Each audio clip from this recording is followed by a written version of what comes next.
Commissioner Miller, thanks for being here. Thanks for allowing me to come chat with you. It's good to be with you anytime, my friend. We've got a big election cycle coming up, and obviously you're already. I know, right? It feels like they go pretty fast. Feels like they go really fast, and so we're here today at the GO TEXAN booth, and it's got really great merch and pretty busy here. Yeah. What do you guys got going on here today? We're at the Dallas Market Center. Right. This is our second year to do this, so we come here, invite our GO TEXAN partners. If you don't know what that is, we have a marketing program, and we help market Texas to the world, actually. Everybody here exhibiting is a Texas company, and so that's how you get to be a GO TEXAN partner with us. Got it. Tell me a little bit about that. What type of products does Texas market to the world? Everything. When I first became commissioner, we marketed locally in Texas and only Texas agriculture products. Peanuts, peanut brittle, jerky, salsas, things like that. So originally, it was started over 25 years ago. It's not my program. I didn't start it. I inherited it. I think we've made it better. But we would come in, startup companies, an entrepreneur, a mom and pop operation. They make really good jelly. But they don't really know how to market it. So we would partner with them. We would show them how to market on Amazon if they want to do that. Or we'd get them into H-E-B or Kroger's, or show them how to set up online sales, things like that. And so when I became commissioner, I expanded and changed the program. I launched a global outreach initiative. So me or somebody on my executive team, we're on every continent on the globe marketing these Texas agriculture products. We soon learned that, hey, while we're traveling the world, why are we limiting ourselves to Texas agriculture products? Let's just do everything Texas. So we have members now like SpaceX, Gulf States Toyota, pharmaceutical companies, anything Texas, we're there for. So a lot of businesses are kind of, the fact that you've been involved is really benefiting from the fact that you're kind of out there marketing Texas products and businesses. Oh yeah, our return on investment is for every dollar we spend, we bring back about $35 to $60. So it's great. It's a great return on investment money we spend marketing these Texas companies. And now you're seeing a lot of these Texas or U.S. businesses now move their headquarters to Texas. SpaceX has been a big one. A lot of companies are leaving. L.A. and California are moving to Austin, other places across Texas. That's true. Why do you think that is? It seems like a pretty obvious question, but well, there's a multitude of reasons. It's just cool to be a Texan. Everybody wants to do business with a Texan. So when I go somewhere with this big cowboy hat and belt buckle and this West Texas accent, I'm just like a magnet. People from Missouri or Arkansas don't attract people like that, but everybody loves to do business with Texas, so it makes it easy. People come here because of the business climate, obviously. No income tax, low regulations, fewer permits, less hurdles. We have programs like our program, the GO TEXAN program, that helps you instead of works against you and makes doing business difficult. We make it easy to do business in Texas. Yeah.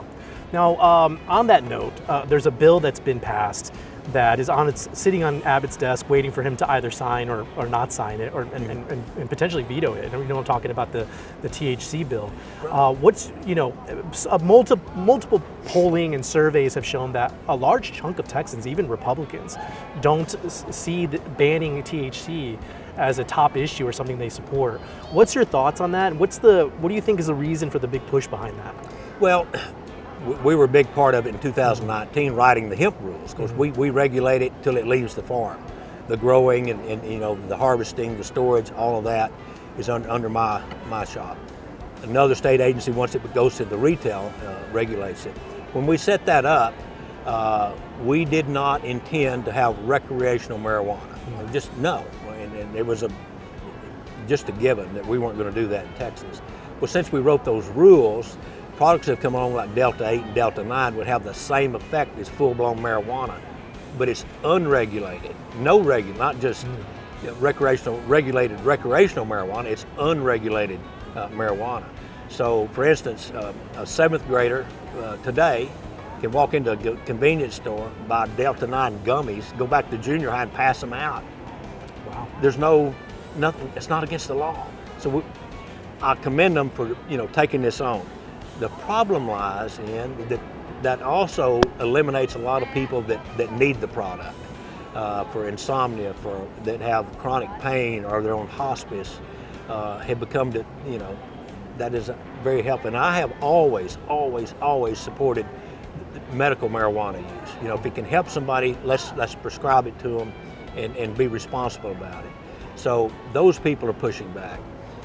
Even more so than that, there's somewhere around 6,000 businesses that have sprang up selling this product. So those are mainly entrepreneurs. Some of them are GO TEXAN members. Yeah. A lot of them have sank their life savings. And from their view, they're helping people. They're helping the people I just described. A lot of them are responsible. They will not sell to the 7th grader. So those people are in a quandary of losing their life savings and having their businesses shut down. So I don't know what the governor's going to do. He might veto it and ask them to come back and have a little more reasonable approach. I fully support what Governor Patrick did. I've never supported recreational marijuana. That's what we have now. Some people would say it might have gone a little too far, and that's what the survey you're talking about. So you think that it's possible that maybe a special session pops up, and that's one of the things they tackle is... The rumors out there, I don't have any fact of that. Yeah. I have no idea what the governor's going to do. It's his call. I know he's taking his sweet time about making a decision. I think he's got several days left to sign it. If everybody remember, he all of his life he's been a judge. So his mode of operation, he retires to his chamber without any outside influence, and he weighs the facts against the facts and the pros and the cons, and then he makes his decision just like a judge would. Yeah. So he hasn't come out of his chamber yet and announced the verdict. So in 3 days we should know. Well, speaking of things coming out of chambers, something that's kind of blown up on social media, I've seen it on Facebook specifically, is this worm that's going around. What is like a hammerhead worm, or what is it called? Well, we've got two worms. We're very wormy in Texas right now. We've got the hammerhead worm and we've got the threat of the screw worm. Okay. So this hammerhead worm we've had for a while. Okay. People are just now seeing it for the first time because we've had a lot of rain. And earthworms come to the top of the ground when the ground gets saturated because they can't breathe. So it's a long worm, 12 to 15 inches long, with a head on it like a hammer, like a sledgehammer. So there's no mistaking it. Now the problem is it's predatory to the earthworms, and we need earthworms for decomposition. They take the leaves and turn them into compost and everything else.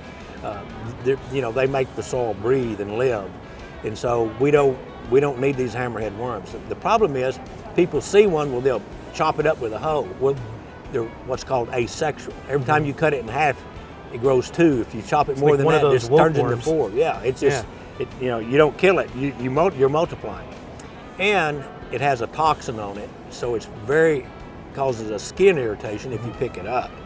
So what we tell people, if you see one, put it in, pick it up with a Ziploc bag, put it in that bag, and put it in the freezer for about 48 hours and kill it. Wow. Don't put it in the compost pile because it does have viruses and this toxin. So just put it in the trash. Let's take it to the landfill and bury it about 100 foot deep and be rid of it. That's the best. And you could put it in a jar of rubbing alcohol or vinegar or salt or something like that if you don't want to freeze it. Got it. Okay.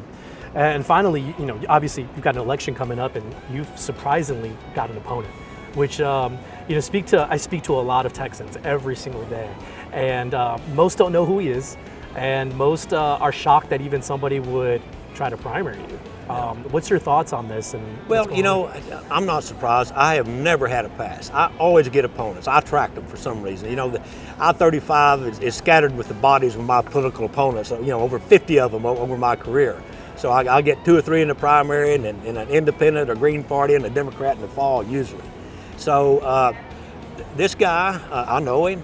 He's one of my strongest financial backers in my previous elections. Recently as last year, he wrote me a nice check to support my campaign. I have no idea why he wants my job, but bring it on. We'll have a spirited debate, and that's fine. I didn't expect to get a pass because I've never had a pass. Do you think that you'll set up a debate or some sort of forum to discuss with him publicly? You know, I don't know. I don't know who his consultant is. He's never run for office. Like you said, he's not very well known, at least in political circles. Now, if you're in the honey business, people know him in the honey business because he's been in the honey business a long time and ran a very good business. A GO TEXAN member, as a matter of fact. Texas Honey, that was his business. But he sold that, and you know, he's looking for something to do. So Got it. How do you think that the election is going to go for Republicans coming up here in the next cycle? We're going to do fine. We can't rest on our laurels. We've got to run like we're 20 points behind, and that's the way I always run. Yeah. I'm a hard campaigner. I'm a hard driver. People that know me, I think, would agree with that.